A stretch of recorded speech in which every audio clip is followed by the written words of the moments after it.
ఊర్లో పిచ్చి కుక్కల స్టోరీ మీ అందరికీ తెలిసే ఉండొచ్చు. జనరల్ గా పిచ్చి కుక్క ఏదైనా ఒకటి పిచ్చి పట్టిన కుక్క సహజంగా ఒక మంచి కుక్కకి పిచ్చి పట్టినప్పుడు అది బిహేవ్ చేసే పద్ధతి అలా ఎలా ఉంటుందో మీ అందరూ చూసే ఉండొచ్చు. ఎలా పడితే అలా అరుచుకుంటూ ఏది పడితే అది చేస్తూ ఎవరిని పడితే వాళ్ళని కరుస్తూ రక్కుతూ వెళ్తూ ఉంటది.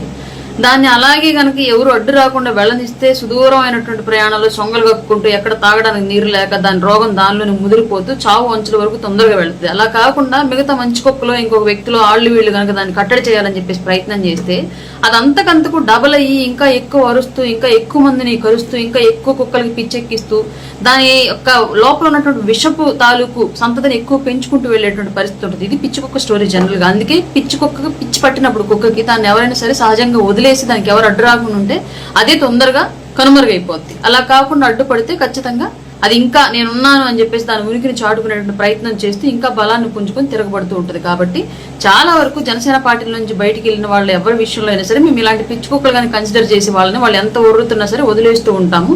వాళ్ళని అనవసరంగా మేము వాళ్ళని టార్గెట్ చేసి వాళ్ళని మాట్లాడి పెద్దవాళ్ళని చేసే ఉద్దేశం మాకు ఉండదు. కాబట్టి పవన్ కళ్యాణ్ గారిని విడిచి వెళ్ళిపోయారు అంటేనే ఆటోమేటిక్ గా వాళ్ళు రాజకీయాలకో ప్రజాసేవకో పనికిరాని వాళ్ళని అర్థంగా భావించుకుని వదిలేస్తూ ఉంటాం మేము జనరల్ గా. ఇది పిచ్చి కుక్క స్టోరీ మాత్రమే.